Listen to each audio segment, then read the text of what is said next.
자, 2부로 가겠습니다. 지금 그런 이야기를 해요. 윤석열이 위기다, 위기. 그러니까 이게 참 모자란 건 그렇다니까요. 이재명과 윤석열의 차이 같은 거예요. 내가 당선됐을 때 느끼는 두려움이 없어요. 그건 캐릭터의 문제가 아니라 내가 봤을 때 결격 사유입니다. 나를 안 찍은 사람들은 왜 나를 안 찍었을까가 생각돼야 되는데 그게 24만 표든 뭐든 내가 당선된 거니까 내가 이긴 거야. 나는 이제부터 점령군이야.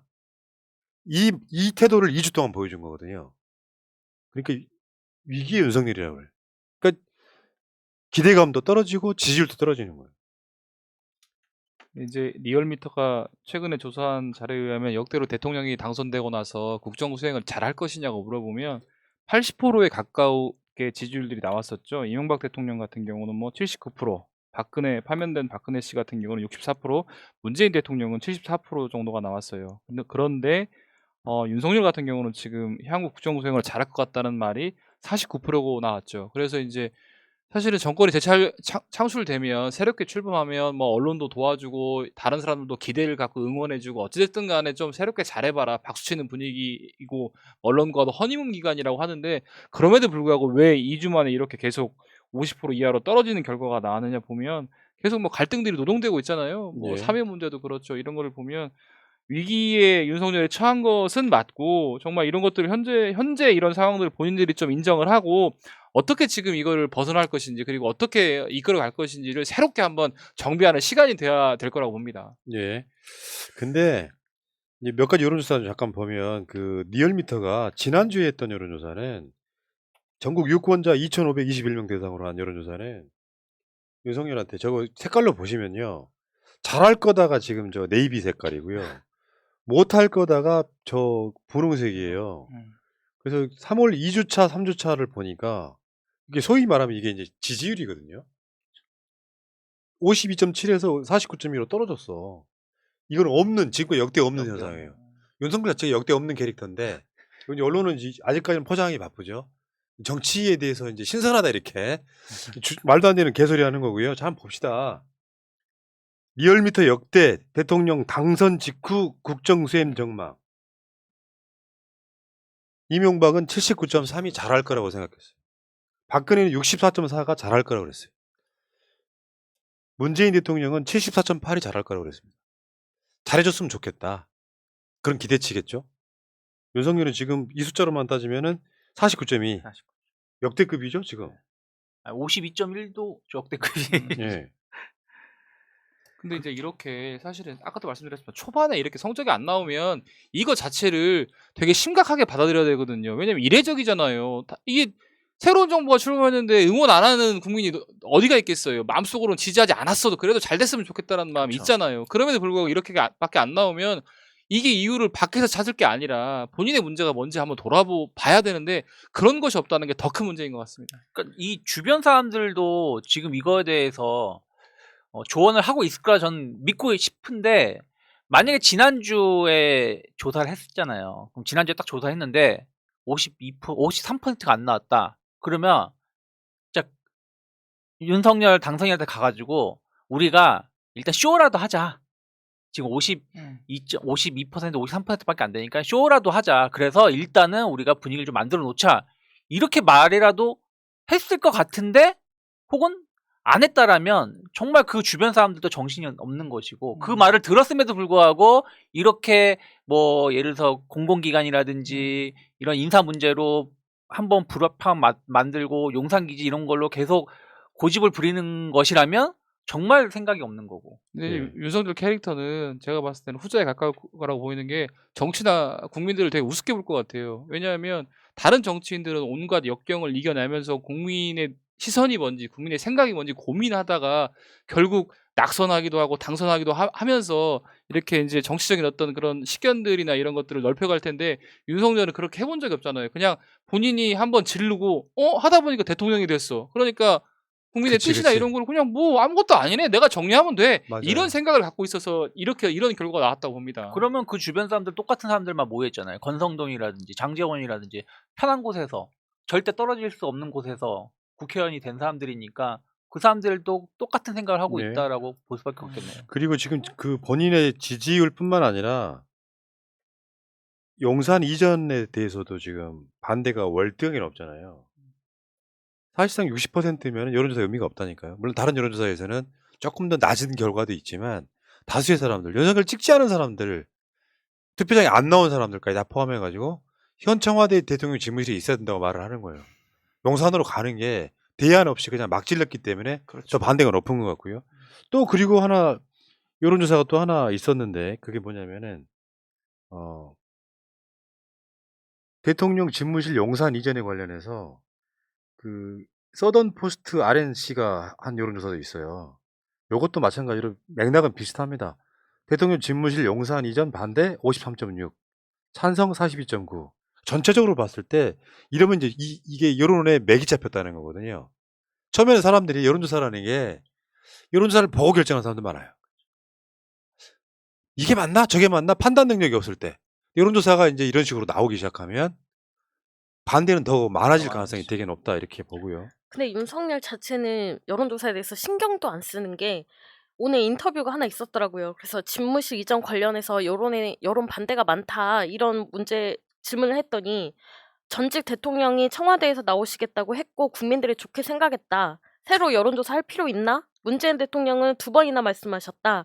지금 여론조사 몇 대 몇은 의미 없다. 국민들께서 정치적 역사적 결론을 내렸다라고 얘기하고 있는데 지금의 대안 없는 이전과 그리고 예전에 뭐 청와대를 이전하겠다라고 했던 그런 공약들은 다른 건데 아예 여론조사에 대해서 신경을 안 쓰고 있습니다. 그러니까 윤석열이 뭐 국민 뜻대로 가겠다 이렇게 얘기를 했잖아요. 윤석열이 말하는 국민의 뜻은 자신을 지지한 지지층만 있는 것 같고요. 여론조사 의미 없다, 여론조사 할 필요 있냐 이런 식의 이야기는 정치인이 할 얘기가 아닌 게 딱 그런 거잖아요. 우리도 방송하다 보면은 야 여론조사 저거 이재명이 지는 걸로 나왔어. 저거 큰 의미 없어라고 말하는 거랑 똑같은 뇌구조. 그러니까 지금 내가 앞서가서 하는 거라 나중에 국민들은 나 지지해 줄 거야. 근데 이게요. 윤석열이 우리보다 수준 높은 사람이면 나름 이게 국민을 설득할 자신이 있을 수도 있는데 수준 낮은 자가 우리가 보기에는 허점투성인 거를 추진하려다 보면 이게 역풍에 부딪힐 수밖에 없는 거다. 저는 그렇게 봐요. 여론조사 뭐 여론조사 의미 없고 여론조사 할 필요 있냐 같은 소리 했다는 건 지금은 국민 여론 무시하겠다는 거거든요. 요거 옛날에 소고기 광우병 때랑 아주 유사한 구조로 가고 있어요. 지금. 윤석열 당선자가 정말 정신을 똑바로 차려야 되는 게 국민 10명 중에 6명이 용산 집무실을 용산으로 이전하는 것을 반대하는 것은 사실은 막 뭐 윤석열이 싫어서 아니면 뭐 잘못되길 바라서 이런 건 전혀 아니거든요. 다만 준비가 제대로 되어 있지 않은 것 같으니까 정말 맞거든요. 예.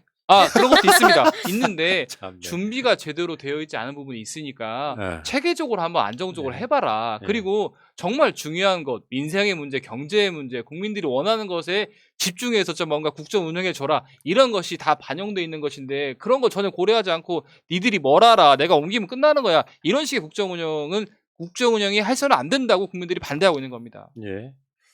자, 그 과정에서 딱 하나 보여주는 게 하나 있어요. 여러분들 기억하시겠지만 제가 그때 한번 방송에 언급한 적이 있는데 공약집에다가 어떻게 이거 썼던 교수가 있어. 근데 그게 네. 문제가 되니까 바로 해촉시켰다고. 나는 이자가 윤석열이 이게 사람 무서운 줄 모르는 거야. 그래놓고 다시 인수위에 집어넣어. 저거 한번 보세요. 공약집에 경찰관이 어떻게 하면서 이게 혐오의 표현이거든. 그렇죠. 일베놈들이 여경들 혐오하는 표현을 어떻게 쓰는 온라인상에 쓰는 지들끼리 은어예요. 은어를 공약집에 써가지고 문제가 되니까 정승윤 부산대 교수 이 사람을 해촉을 시켰다가 다시 인수위에 합류시키는 거예요. 국민 무서운 줄을 몰라요.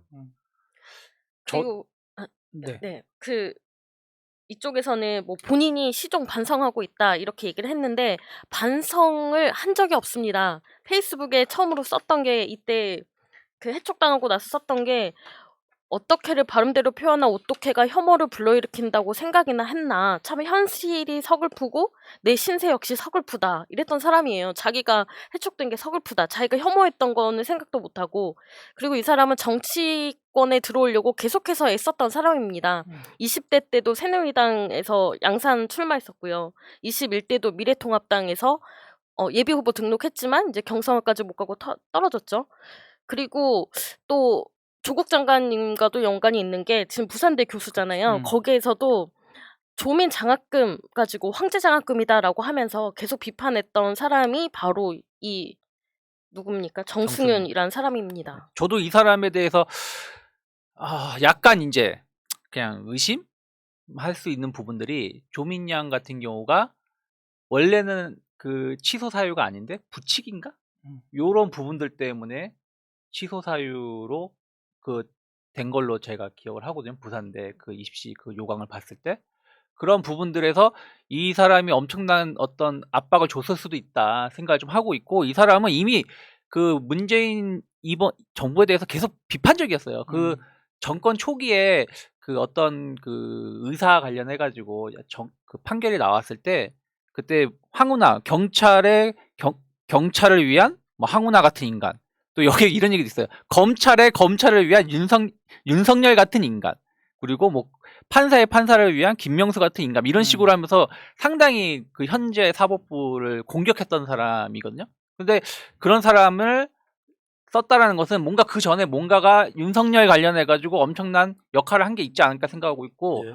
그것 중에 또 하나 의심하는 게 뭐냐면, 이번에 앞에서 이각범 카이스트 명예교수 있잖아요. 이 사람도 보시면 그 불교계 관련돼서 일을 좀 그 이사장 재직을 하고 있거든요. 근데 이번에 불교계도 약간 그런 느낌 아닌 느낌이 좀 있지 않습니까? 그래서 어쨌든 그런 부분들에 대해서 여기에 배치되는 사람들은 항상 뭔가가 있을 수 있다. 그 전에. 그러니까 내가 봤을 땐 그래요. 윤석열은 사실 기득권 세력의 바지고요. 그 기득권 세력들이 뭐 기업이네 뭐네 엄청 빼먹는데 지금 혈안이 돼 있는 사람들. 그리고 그 새끼들은 세금 낼 생각 없습니다. 더 낼 생각 없고 집값 오른 만큼 세금 내야 된다는 생각도 없는 놈들이 여기 지금 들어와서 기업하게 해달라? 지금 기업하게 해달라 해서 일자리가 만들어집니까? 뭐 어떻습니까? 이걸 적절하게 뭔가 균형을 잡을 수 있는 사람. 기업도 잘 되게 하지만 국민도 거기에 적절하게 뭔가 행복한 나라를 만들겠다는 생각은 없어요. 윤석열 머릿속에는 기업만 뭐 잘 되게 하면은 뭐 한 달에 150만 원씩 받고도 주 120시간 일하고도 할 수 있는 사람 하게끔 만들어 줘야 된다는, 정말 무슨 70년대에 자다 깨 일어난 사람처럼 보여주고 있잖아요. 솔직히 진짜로 일도 안 하고요. 이 이야기는 여기까지 하겠습니다.